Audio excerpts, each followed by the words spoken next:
I have well over 20 years in education. Yes, I started when I was 10. I've been a classroom teacher for a number of years. I was a principal for a number of years, a director, a site supervisor. I've had various coordinator roles. Now this is a brand new job for me. I've worked in Edtech for 7 years, but the digital curriculum coordinator is a new position for this year, and it was perfect timing because we really needed that with distance learning.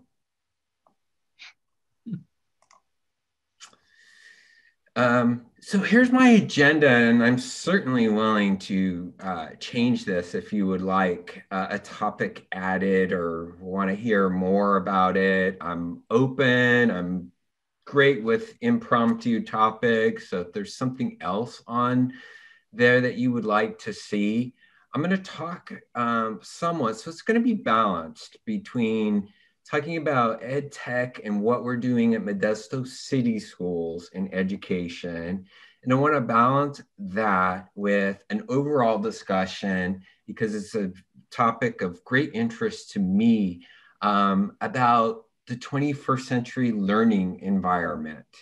And looking at some of the standards and practices in 21st century learning.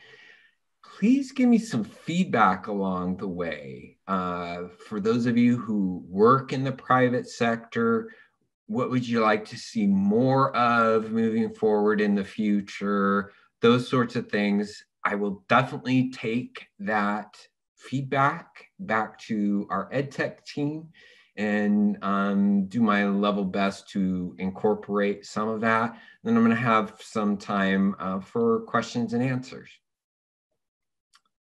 Is there anything on that agenda that you would like me to touch upon in addition to those topics?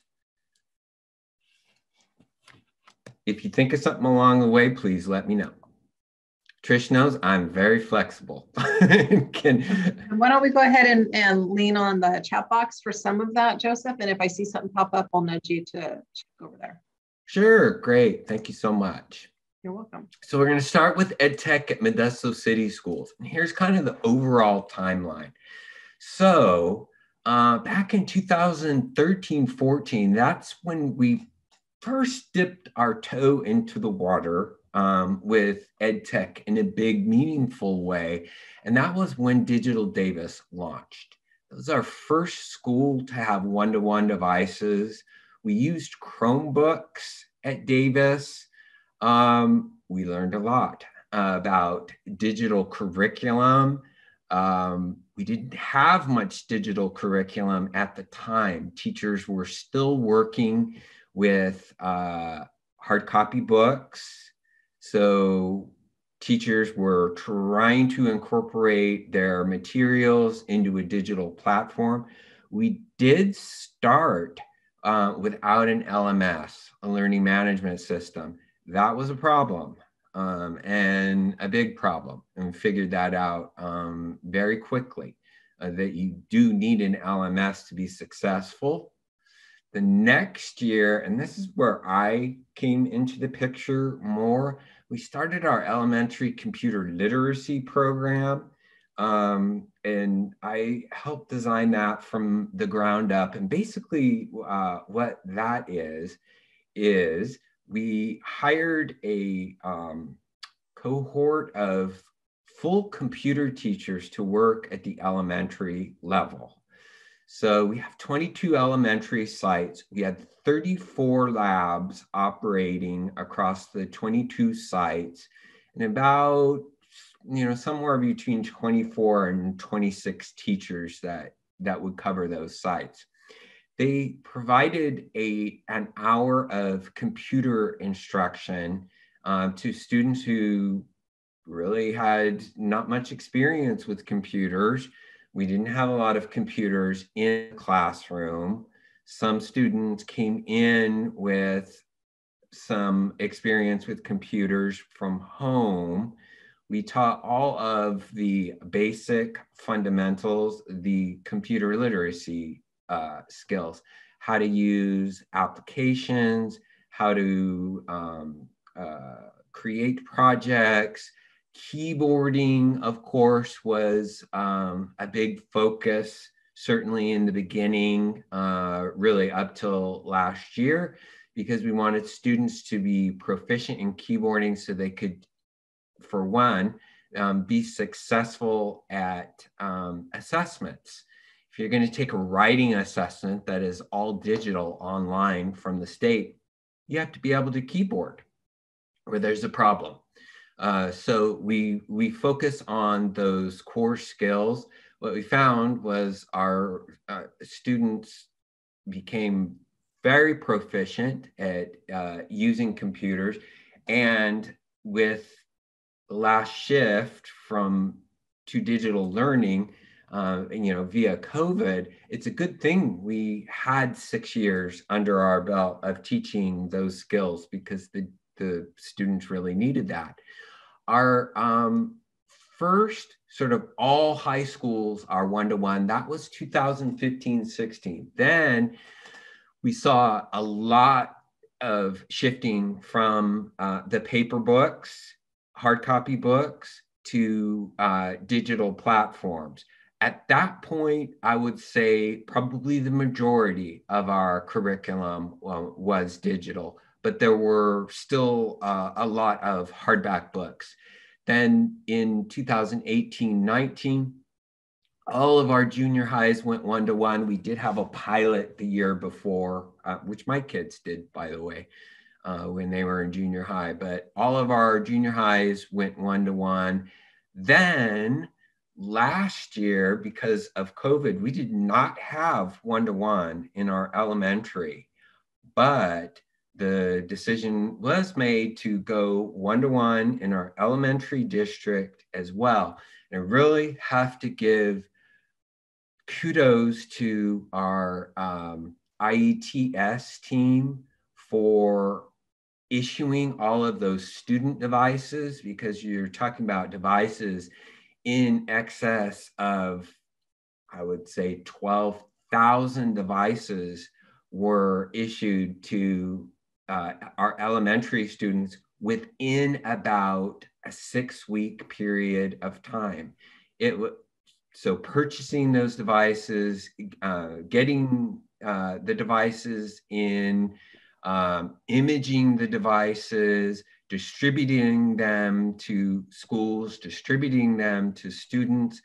I cannot say enough positive things about our Chief Technology Officer, Russ Selkin, and his team over there did a absolutely marvelous job, and it was a huge task. So as I said, they distributed the devices. All of our families were contacted to see who needed hotspots, because obviously we have a lot of families who did not have access to the internet. The district provided those hotspots. We beefed up our wireless hotspots at all the school sites, installing hotspots in all the parking lots, so people could get access when they needed to. And I'll give you a for instance. If there is an issue with your hotspot at home, you have to go connect to a district hotspot and sort of clear what that error is, and then reconnect to your hotspot. So it gave families the opportunity to just quickly drive up to the school, connect from anywhere around the school, resolve the issue. So that was really beneficial. We also, the IETS department, instituted a drive-through help desk at the sites, where you could just drive into the parking lot, bring your device, roll the window down, and our army of skilled techs would resolve the problem for you. And that was wonderful. We also had phone support, still do have phone support and weekend help desk supports. They've done a terrific job there. Then this year, what our department did, every classroom is now equipped with a large LCD screen TV in the classroom, teacher device, of course, a separate webcam, a teacher wireless headset, and a document camera. Got that. So in curriculum and professional development, which is the CIPD department, which is led by Dr. Lauren Odell, we have also done a fabulous job. We closed very quickly, as you know, back in March. So very quickly, because we were not all digital in elementary, we had to not only distribute the devices, but the folks in professional development had to create pacing guides, lessons, make sure there was adequate access to the digital curriculum, because we had not been teaching with digital curriculum previous to that in the elementary district. We had to train the teachers. Teachers had never taught. The vast majority, we certainly did have some teachers at the elementary level that were teaching with some digital tools, but it certainly was not widespread. So we had to provide training for classroom teachers on how to use the hardware and the software, how they work together, how to virtually present. We all have figured that out over the last year. There is a real art to that, digitally presenting. So we had to teach them those skills, and very, very fast, quick, within weeks of closing down our sites and going to all distance. And then for this year, in the last piece, I touched on that IETS piece of the equipment in the classroom. We had to teach the teachers how to use all of that equipment in their classrooms. Any question? I know I went through that very, very quickly. Any questions on that piece or anything in the chat, Trish, on that before I sort of pivot? Not yet, not in the chat. Nope. Okay. So hey Joseph, sure. This is Mel. Could I just make a quick comment? Sure. So I think most of the folks on the call are pretty tech savvy, especially the ones coming from our end, and so, you know, I think if you could focus maybe some of the rest of your time on how you guys determine what to teach, right? Do you have connections to industry to inform on the curriculum? What type of jobs are you preparing students for? You know, we talk about how virtually every industry, non-tech industries, are becoming tech now, right? Whether it's agriculture or construction or healthcare, a lot of those companies are becoming tech companies now. And you know, what are you guys seeing? How are you determining what to teach, and what will you be focusing on for, you know, future students? So we as employers, potentially, you know, employers and colleagues of these students know what to expect when they're coming out of school. I think you know, most of us have been through the school system, and probably maybe the history of where you guys came from, you know, probably not as relevant to, you know, or connected to industry and how your students are going to affect industry, if that makes sense. Great, perfect. And it is the perfect segue statement question to the next piece. So I was going to just quickly review what our pathways in technology are. What are we training our high school students to do, the skills?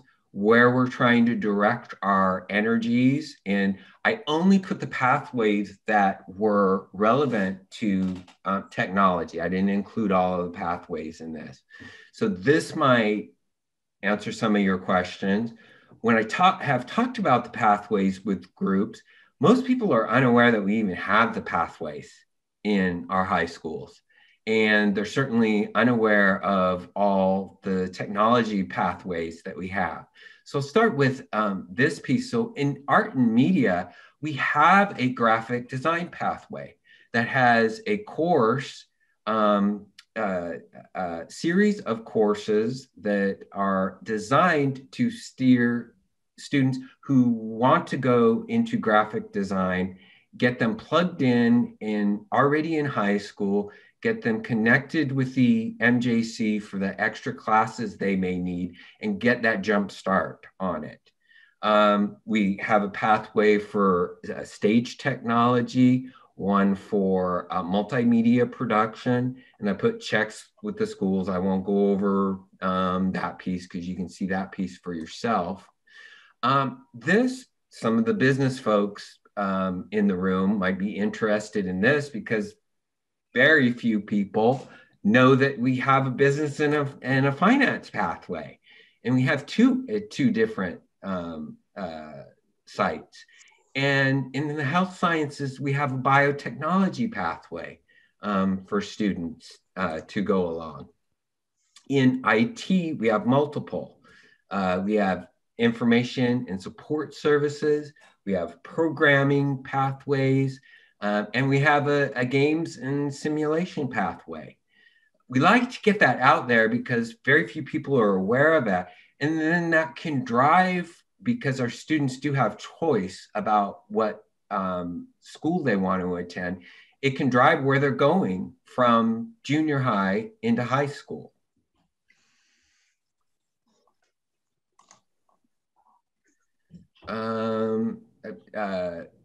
I think I already hit on the business management one.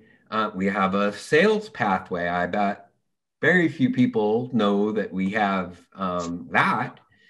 And I wanted to touch, maybe this might sort of help with the other part of your question. What sorts of skills are we looking for our people? What do they want them trained? This is an area that is certainly a huge area of interest for me, is learning environments in that 21st century learning environment. Because now, moving forward, we really need all of our folks, all of them, our teachers, our tech folks, everyone focused on that 21st century learning environment and what that looks like. And there's no textbook example. This is just sort of what I came up with. I didn't even have one written down prior to the presentation. So I sort of jotted down some thoughts, and I probably would change it if I had more time. But a 21st century learning environment effectively blends the physical and the digital spaces. Hardware and software are at current standards. Teachers are staying current with technology practices. Student engagement is very high, and students collaborate with peers and the teacher regularly. And so I put some examples down. So this is a traditional classroom. This is virtually what most of our, 2 years ago, this is what most of our classrooms look like. Desks, rows, everybody face forward. When you go into the classroom, if kids are quiet and working, oh, your class is so well behaved because they're quiet. That is not necessarily so. This, in my mind, I try to look for an image that would represent what a 21st century learning environment in my mind looks like. And I thought this was a great one. And just looking at it, these are some of the things that I see. I see the use of digital devices in the room. I see the use of pencil and paper in the room. I see a student using a whiteboard to make notes. I see students using a device to make notes. I see a student interacting with a screen with other students in another location. It could be the room next door. It could be someone clear across the country. So students collaborating back and forth. I see over on the side, I see a standard clock. I see a digital clock. I see some students sitting off on the side. That could be for a number of reasons. It could be alternative seating. It could be a small group that's working on something else. In my mind, this is a 21st century learning environment that takes the best of what we traditionally know was good instruction in a classroom and fuses in all of those technology pieces, which we know are good technology instruction. Yeah, I think that's a great point. That picture, that last picture, much more reflects what we see in, say, our co-working space, and I know in Bitwise as well. Some of the collaboration that happens, a lot of work is now done on on Teams, where we need to check in and touch base with each other quite frequently, and this definitely is much more conducive to that than just sitting in rows, everybody facing front. So we Yes. never hold business meetings like that. Right. And you would, if I go into a classroom like this, I expect to hear students working with each other. A very brilliant mentor of mine once said, and it always stuck with me, in the room, whoever is doing the talking is doing the learning. So if the teacher is doing all of the talking, the students are not learning a thing. And that's true. That always has stuck with me all of these years. So that's what we want. It's that dynamic environment. All students, no matter what your learning style, respond well to this. We know this from best practices. If I could get all of our classrooms to look similar to this, I would be extremely happy. We're working towards this. In our classrooms, we have teacher devices, we have monitors, we have external webcams. We don't like using device webcams that much. We have document cameras, we have wireless headsets. Students have their devices and their headsets. Now, talking a little bit about the software, and I know I touched on it before, that LMS, that learning management software, is so important to what we do. It is the glue that keeps everything together in instruction. You have to have that platform so applications can live there, the instruction can live there, the conferences can live there, students can submit assignments, teachers can correct assignments, give feedback, the grades live there. So I cannot stress enough how important that learning management software, and I assume you probably cover LMS systems in your program, and how those interact in education and how important those are. But we use Schoology. I know a number of districts do use Google Classroom, which is fine, but we use Schoology for ours, and it has been very successful. Then I won't spend a whole lot of time on this because I really don't know how much time that you spend in your program, and I don't want to turn this into a lesson on tech standards. But for us in education, well, I guess it would be important if working in education, if you're training people to work in education, the standards we use are the ISTE standards, which is, if you are not familiar with it, I'm sure you probably all are, International Society for Technology and Education. That really is our gold, diamond, platinum standards for what we do in education. And if I'll just really quickly go over our educator standards. So this is what we want our teachers to be aware of. So if you're working in technology, it would be beneficial if you knew what the ISTE teaching standards are, because those of us not in the classroom, we're in a supportive role. Our customers are the teachers and they are the students. We like to provide excellent customer service, and all of us that are working with teachers should, at least in the area of tech, need to be aware of what the teacher standards are in the area of tech. And there are several roles for the teacher. Learner, we want them to be a continuous learner. They need to be a leader, looking for opportunities to advance learning. They need to be a citizen, collaborator, designer, facilitator, and analyst. Basically, they need to pull everything together for the students in the digital world. We have a set of student standards. We also have a set of administrator standards, but I didn't include those. And those are very similar to the teachers, but it's all student-centered. We want them to be great digital citizens,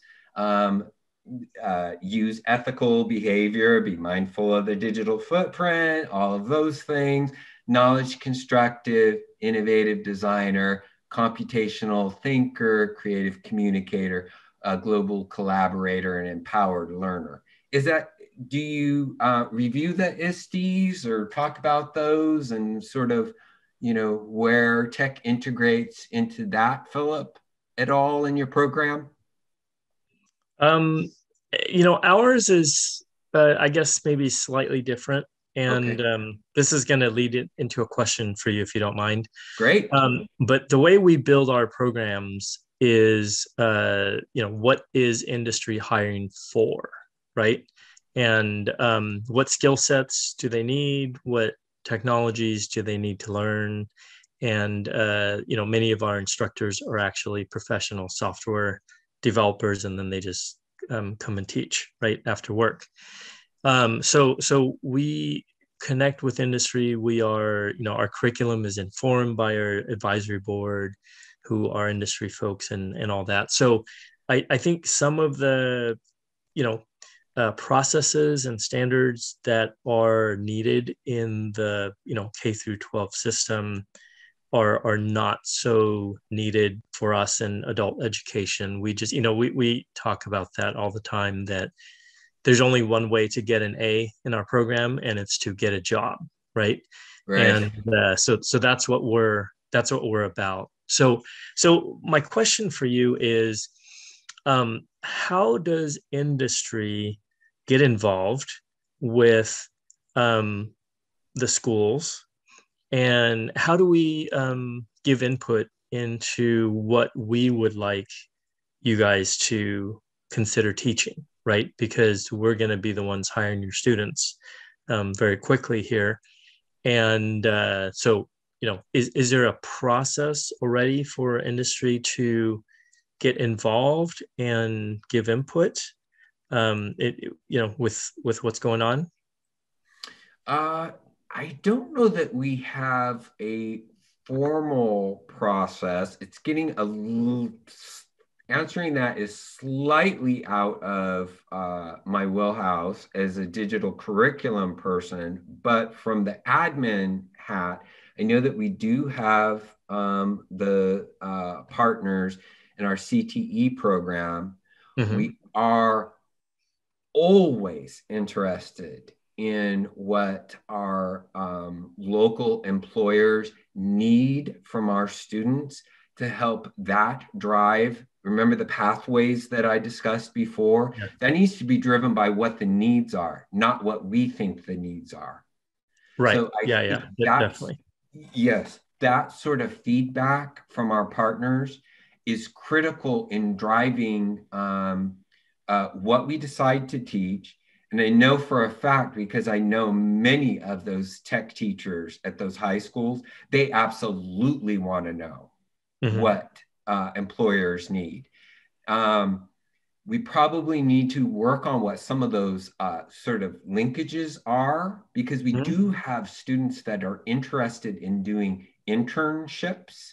Some of the kids that are in those pathways are always looking for a way to get their foot in the door, because that's where they want to work. Some of them will go on to a 2-year or 4-year a trade school. They'll go on to other things, but that's where they want to work. So they try to make those connections. It probably would be great if we had a better mechanism for that, regularly getting groups of our tech people in the private sector together to give us some feedback, so we could take that feedback back to our pathway teachers and say, look, they've identified these needs. They would really like to see kids that have this skill or that skill or working on it. Or we could use students to work on, maybe they have a semester project and we could use them to work on that. We do need to improve that for sure. I wanted to ask or add, sorry, excuse me, Phil, to wondering if I came from the education sector as well before Bitwise, was wondering if you guys have some type of advisory committee or those types of functions, because in my previous role, that's kind of where we were looking to get into the meat and potatoes of what our industry partners were needing. It was like at some of those meetups and even this year they've happened virtually, to be able to provide that intersectionality of, what are even the instructors needing from us, because sometimes they need support in knowing like what, does it serve someone to have XYZ skill? So is that some kind of a mechanism or event that you guys have available to you all, or is that like career day or something like that, the mechanism that you guys currently use, or what does that look like? Well, we do have various career day, initiatives across the district, and Trish is very aware of one. So we do have various initiatives across the district. Is it more centralized? Probably not really. You did give me a great idea, and I am going to jot it down. We do have a technology steering committee, and I'm writing it down before I forget because it's a great idea, and I'll probably be contacting you, Philip. We do have one. I'd be happy. I'd be happy to pull together a team. We've got obviously we've got a lot of businesses represented here at Tech Connect. I think they would be able to be very helpful in terms of what kind of skill sets they're looking for, and then obviously associated with our co-working space. But just so you know, Joseph, I do know that SCO has quite a few initiatives focused on internships and careers, and they got a grant recently and are pulling in employers to inform on curriculum. I just don't see it as being, necessarily a uniform district-wide effort quite yet. So hey, Stephanie, since you were just talking about Fresno a second ago, I'm curious if you guys have solved this issue, because, from what I've seen, industry often thinks that, boy, if students could come out and be a little more ready to hit the ground running, that'd be fantastic, but they don't know how to wade through the maze of different titles, at the school districts to figure out who to talk to. And then a lot of times when I speak with teachers, like we actually, Joseph, just so you know, we open our Code Academy to teachers. So if you know any teachers who would like to improve their software development knowledge, this summer we're running some 4-week boot camps. That might be a great place for them to come and one, connect with industry, and two, sharpen their skills. If you have a way to let them know. But the teachers that we've talked to in our program, many of them, tell me they really, really want to connect with industry, but they don't, like industry can't figure out the maze of, who to talk to at the school.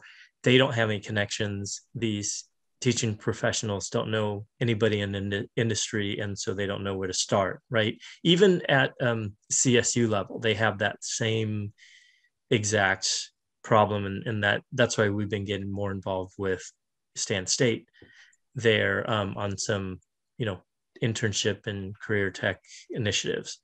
So in Fresno, have you guys, you've been doing this for quite a while? Is that still sort of a disconnected thing, or is it?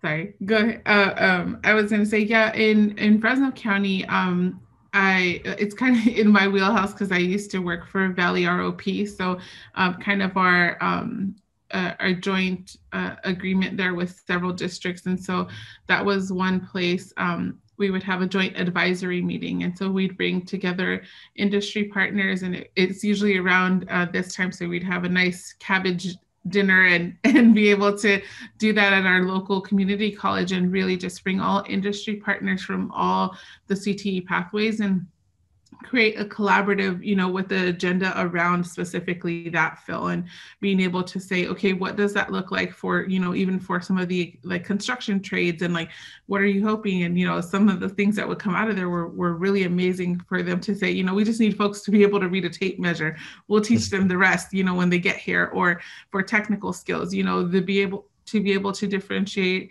the difference between, kind of the hierarchy of languages and being able to know front end versus back end, or, to be able to know that being tech savvy is kind of like that baseline for them to be able to navigate learning a new language and being able to do some of those things. And so definitely brought a lot of solutions to the table when we were able to do that in partnership, not only with the industry partners, but with the community college as well, because it's kind of like that tier, that's building on top of each other, because the community college were feeling the same thing. Like, what do these kids learn in high school? And us as partners, when I used to work at a high school, definitely trying to navigate, like, how do we get them most prepared? And we would never know if we didn't have those conversations in both directions, so it's super, I think, imperative to keep that in mind, that it doesn't have to be the irony of, tech or technical studies or education. Like it needs to be and be inclusive, so that those things kind of overlap. And so that's one way where here in Fresno County that's been successful, and high schools have quickly picked up on that. So each individual high school, I'm actually part of a couple different advisory committees that they'll have, one time a year or biannually, an event where, partners sit at a table, and anybody who is in that realm, teachers, industry partners, college partners, and we all kind of, put our wish list together, so to speak. And then the teachers and the high schools are able to kind of take that back to their, curriculum specialists and be able to kind of navigate, how do we put that into our pacing guide, like Joseph was mentioning earlier. So it's been really impactful, because then the youth also feel empowered that, like, hey, I'm learning an industry standard, and they're encouraged to be able to move that knowledge forward, because they just get a little taste of what that may look like. Great. Yeah, that's encouraging that you guys have been able to figure it out and move it in the right direction. And so hopefully we'll be able to do that here as well. Any other business people on the call here have any comments? I'm curious if what thoughts you guys may have. I do. I think being in the IT business, at least on the business side for small, medium-sized businesses in the local area and supporting them, I'd love to be a part of any kind of committee that helps guide students of any nature into what they need to have to be prepared for this industry specifically. We have a lot of employees that come in that are green, but lack a lot of different skills because they're so focused on specific things, like Windows, and that's it, or any kind of programming. But there's a whole slew of things for us that we really need to have as people get onboarded into our industry specifically. So I like that idea. That's great. Well, hey, Josh, we really appreciate you taking the lead on this, and good luck. I'll be behind you. Really appreciate it. Sure. No, but seriously, I think we can definitely put together a good group, and then Joseph, I'm meeting with many of the superintendents here coming up soon, as well as Scott Kuykendall, and so we can surface this in some of those meetings too. And then if you are interested, have time, want to connect with us sort of offline, we'd love to have your help and have you be involved and potentially take a leadership role in some of these initiatives, if that's okay.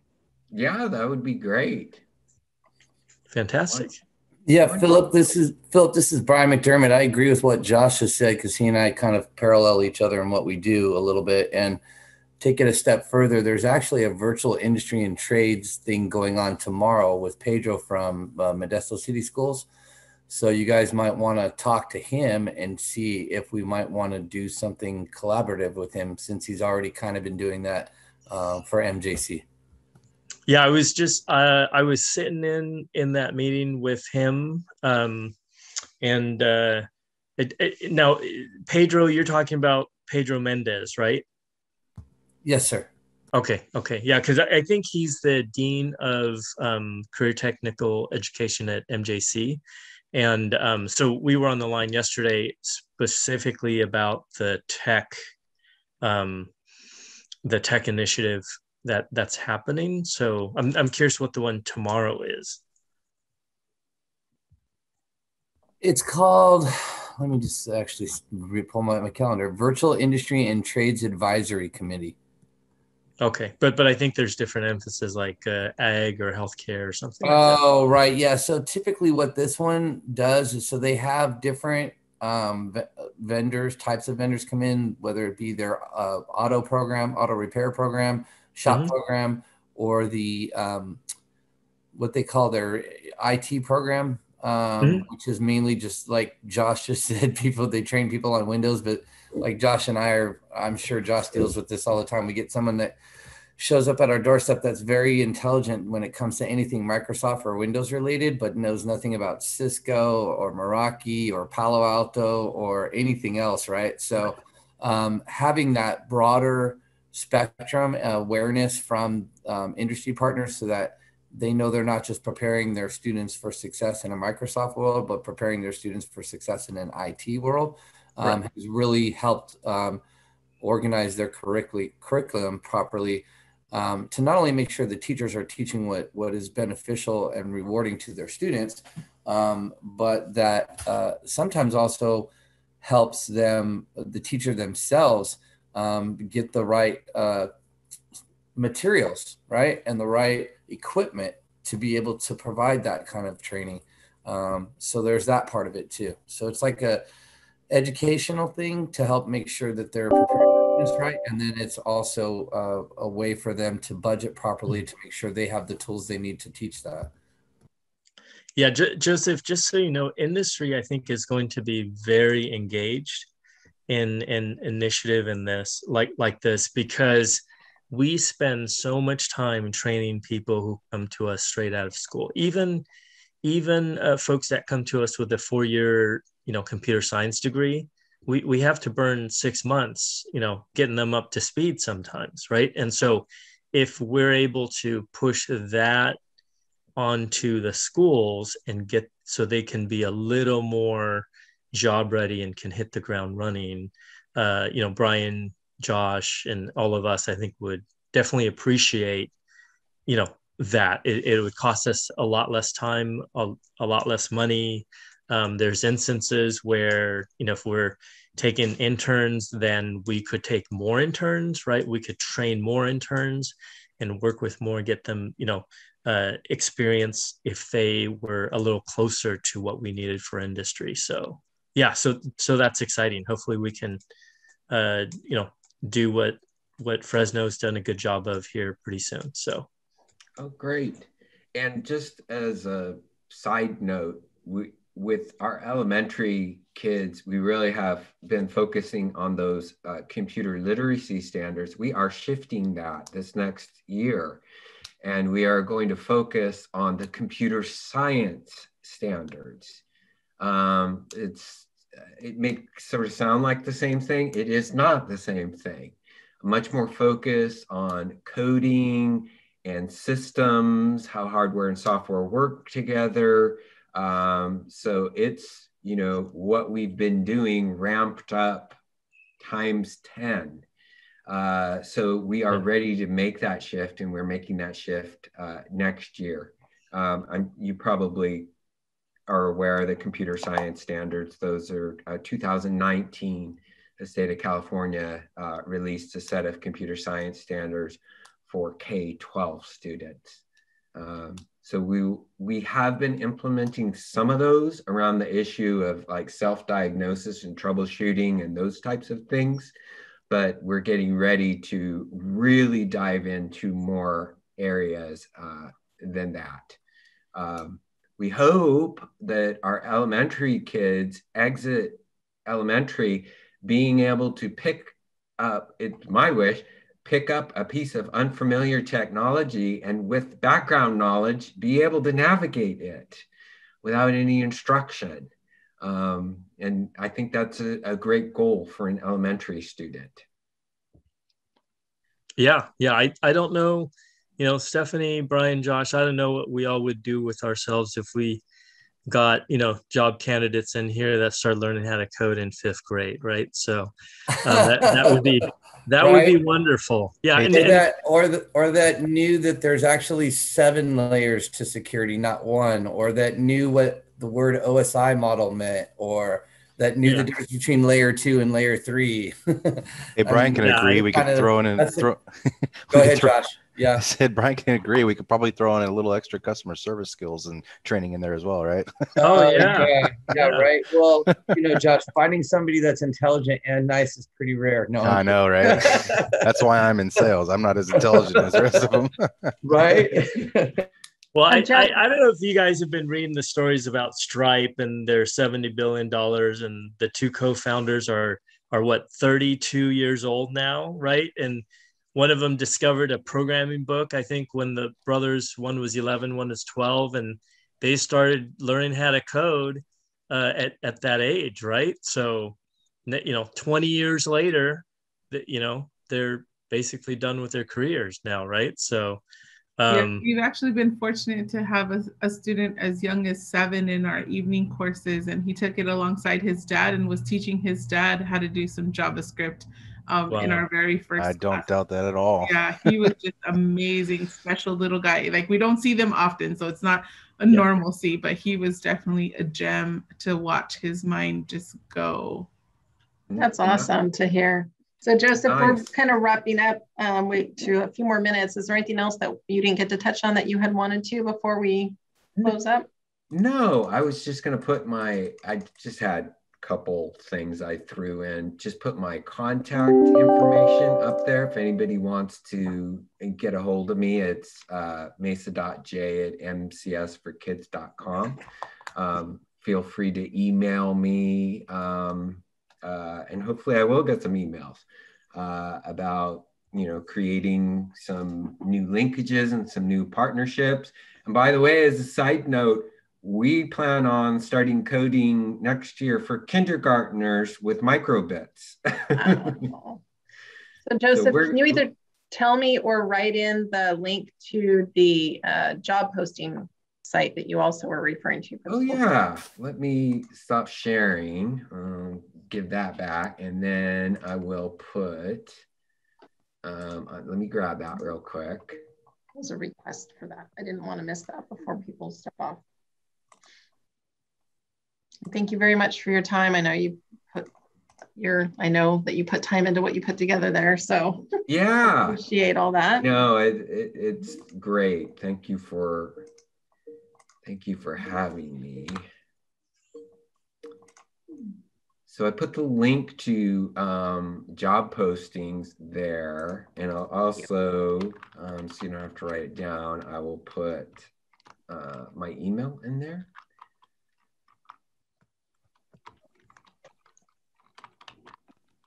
If you want to send me an email message. There you go. And hopefully, yeah, we can work on some of those initiatives. I'd like to have some of the folks in the room involved in our tech committees. We just have internal people now, but it'd be great to have some external partners in some of those committees that make decisions around technology. Yeah, I think that's a brilliant opportunity right there. And we look forward to meeting again. I've lost track where we are in the month. The third Thursday of the month, next month at 2 o'clock again. We will have Eric Vaughn with 111 Web Design talking about digital marketing. So looking forward to having you, and please inform others, invite others to join us. We'd be happy to see even more faces we get to meet for the first time and expand on this. So I really appreciate all your time today. Philip, is there anything else you want to add before we close up?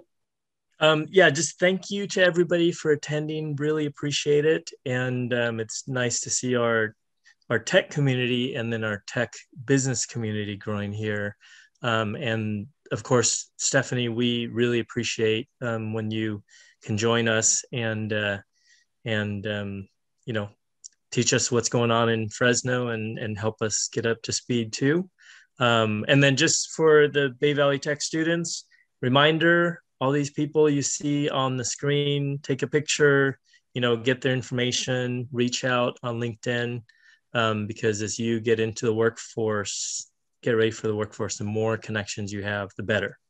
Okay, great. Well, thank you very much. Thank you so much, Trish, for getting this organized every month. And we'll look forward to seeing all of you guys next month.